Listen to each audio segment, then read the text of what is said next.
दर्शकों, आप सभी का स्वागत है नवभारत न्यूज 24/7 में और मैं हूं आपके साथ अजयदीप सिंह बलवाल।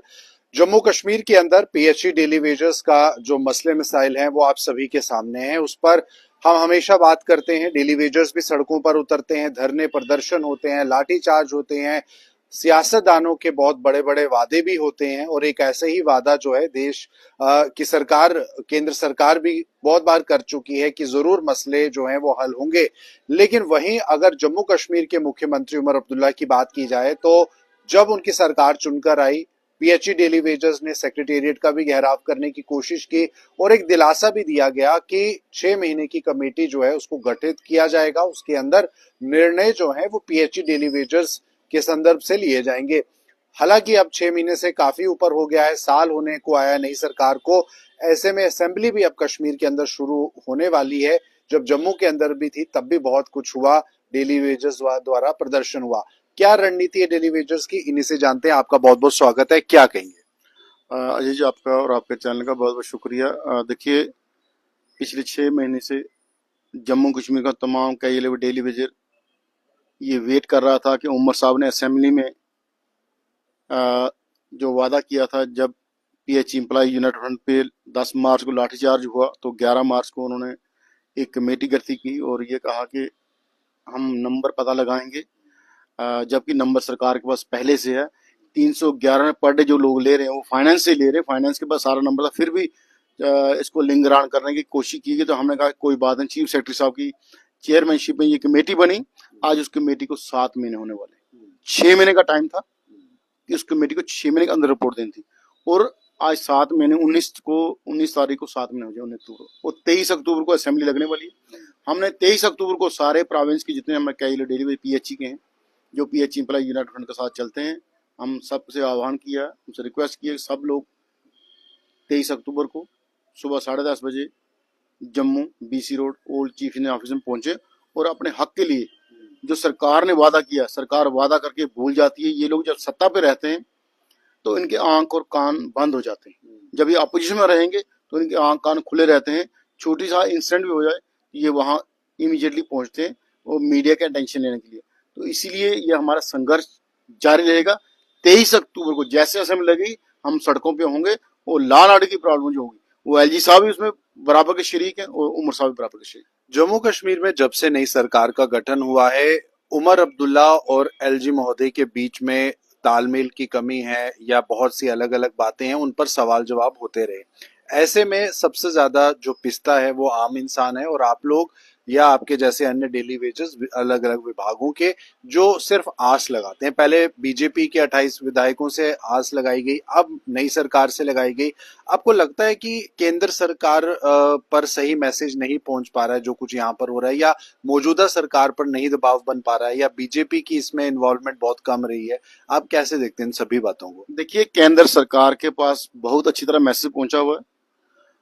केंद्र सरकार बाकी स्टेटों में, जैसे बिहार में उन्होंने 75 लाख महिलाओं को 10,000 रुपए दे दिया।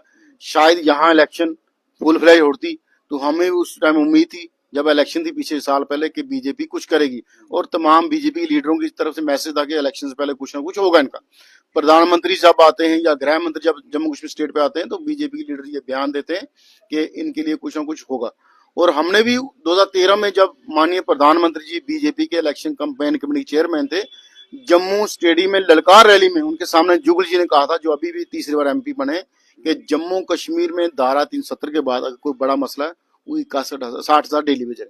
मैसेज बहुत अच्छा है, लेकिन यह है कि बीजेपी वालों ने पिछले 5-7 साल 14 के बाद ये लगाया कि ये लोग जी बैकडोर है, ये एनसी कांग्रेस के वर्कर लगे हुए हैं। तो जबकि वो ग्राउंड पे नहीं देखते, ये लोग पानी पहुंचाना है काम या बिजली या बाकी डिपार्टमेंट काम यही लोग कर रहे हैं। आज बीजेपी के लोग भी, एलजी साहब भी और इवन तक सेंटर के लोग भी ये कहते हैं कि ये बैकडोर है, बैकबोन है। डॉक्टर जितेंद्र सिंह जी ने लोकसभा में ये कहा था। और इससे बड़ा मैसेज केंद्र सरकार को क्या चाहिए? जुगल जी ने भी ये कहा था। Justice Masoodi, retire justice Masoodi साहब एमपी है, उन्होंने भी 2 बार लोकसभा में रखा। और इससे बड़ा कौन सा मैसेज है? लेकिन नीति और नीयत, शायद हमारी बदकिस्मती है कि ऐसे लोग सरकार में आते हैं, चाहे केंद्र में या यहाँ जाते रहे। 94 के बाद इन्होंने शोषण बरकरार रखा। और जैसे आपने कहा बीजेपी का रोल, बीजेपी का इसमें अपोजिशन में बहुत बड़ा रोल आ जाता है। बीजेपी और नेशनल कॉन्फ्रेंस, वो जितने ये एमएलए, 89 एमएलए, एक एमएलए पूरे हो गए अपने फायदे के लिए, अपनी सैलरी बढ़ाने थी, सब लोग इकट्ठे हो गए, अपनी नई गाड़ियां, अपने जो चाहिए सब इकट्ठे होते हैं। पिछली जब बार मसला गरीबों का आता है, जब हमारा मसला आता है, जो ग्राउंड पे वर्क कर रहा है, जो ग्राउंड पे लोगों को पानी पिलाने का काम कर रहा है, बिजली जो भी डिपार्टमेंट में काम कर रहे हैं, उनका जब आता है फिर यार अपनी अपनी डफली बजाते हैं। तो हमारा आपके माध्यम से तमाम लोगों से अपील ही है, एमएलए साहबान से, ये एक ह्यूमन इशू है, इंसानी मुद्दा, इसको इंसानी रूप से देखे, इसको हल करवाया जाए, ना कि एक फुटबॉल की तरह एनसी वाले उधर फेंक रहे, उधर बीजेपी वाले उधर इधर फेंक रहे। ये ड्रामाबाजी बंद कीजिए। क्योंकि अगर हम आपने ड्रामेबाजी की बात की तो पिछली बार जब जम्मू के अंदर असेंबली लगी थी, बहुत उम्मीद थी डेली वेजर्स को, आप लोग भी सेक्रेटेरिएट का घेराव किया, आप लोगों ने भी सड़कों को ब्लॉक करके प्रदर्शन किया, मैसेज पहुंचाने की कोशिश की। इस बार क्या लगता है आपको? पिछली बार काफी ज्यादा आपके सामने भी सब कुछ जाहिर है, हंगामा बहुत हुआ, डेली वेजर्स की बात नहीं हुई, उस पर भी सियासत वहां पर हो गई। इस बार आप कैसे इस चीज को समझते हैं और क्या होना चाहिए?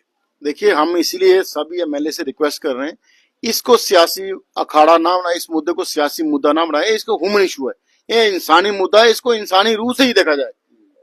आपने सियासत करनी है, आपको सियासत करने के बहुत बहुत से मुद्दे हैं।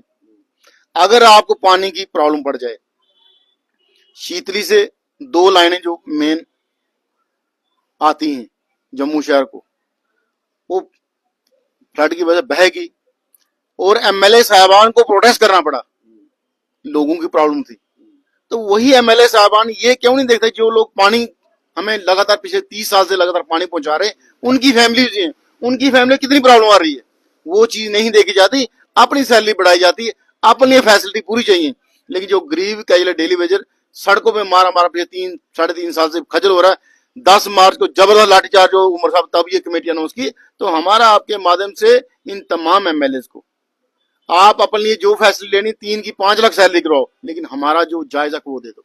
चलिए सर, आपसे पूछेंगे, क्योंकि चुनाव हुए, विधानसभा चुनाव हुए, पीएचई डेली वेजर्स ने सरकार को काफी ज्यादा लताड़ भी लगाई और चुनौती भी दी और चेतावनी भी दी कि जो इलेक्शंस हैं उसमें डेली वेजर्स का भी एक आम नागरिक के तौर पर उसकी हिस्सेदारी है, वोट है।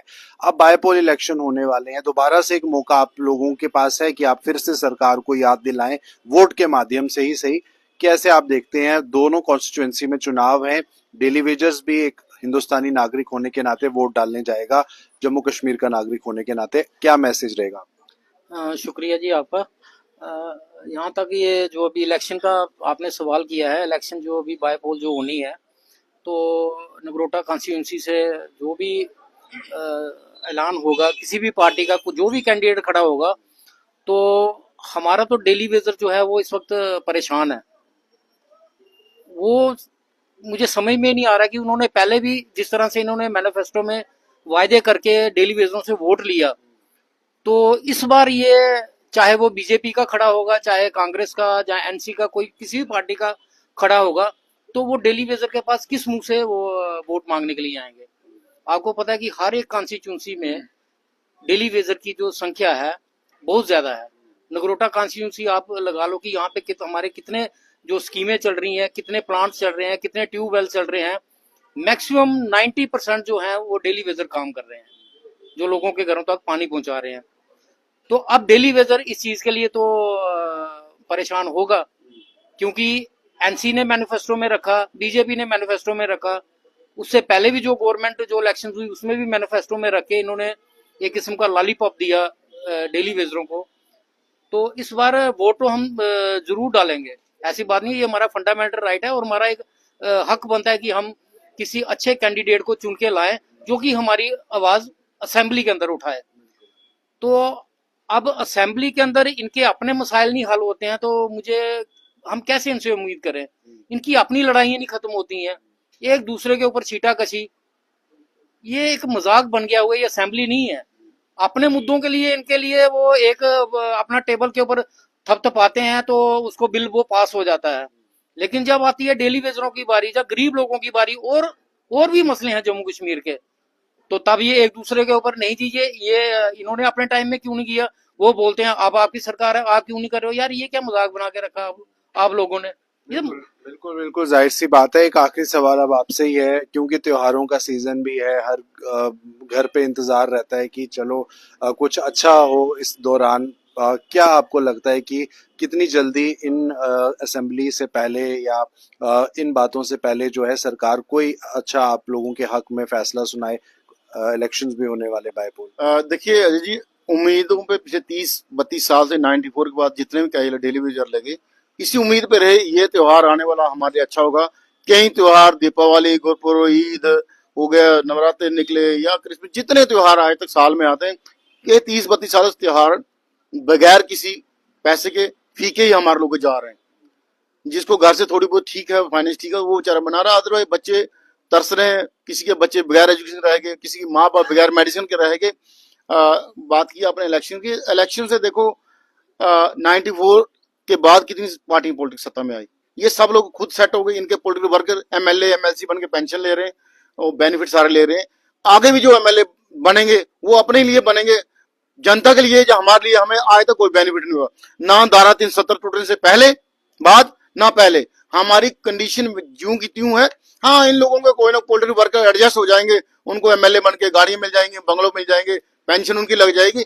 हमें बेनिफिट तब होगा ये सब लोग इकट्ठे होके, 88 एमएलए जो हैं इकट्ठे होके केंद्र के पास जाएं, एलजी साहब इनके साथ मिले, एक ह्यूमन इशू समझ के, इसको मैं वार वार इसीलिए कह रहा हूं, ये एक ह्यूमन इशू है, इंसानी मुद्दा है। इसको आप बाकी चीजों अलग करके ये सोचिए कि 60,000 परिवार जो कई सालों से उम्मीद लगा के बैठा है कि कोई तो चीफ मिनिस्टर आएगा, कोई तो केंद्र में आएगी सरकार। अगर आप लोग सबको रिलीफ दे रहे हो, तमाम गरीब मुल्कों को प्रधानमंत्री साहब ने आर्थिक मदद के नाम पे पैसा दिया, तो हमारा 460 करोड़ जो बकाया वही दे दो, हम आपसे आर्थिक मदद नहीं मांगते, हमारा जो जायजा को वो दे दो। चलिए, जाहिर सी बात है इस मुद्दे पे समय समय पर हम आप तक इनकी जो मनोस्थिति है, इनका जो अंदर की दर्द है, पीड़ा है, जो इनका हक है, जो इनका मानना है, वो आवाज पहुंचाते रहे हैं।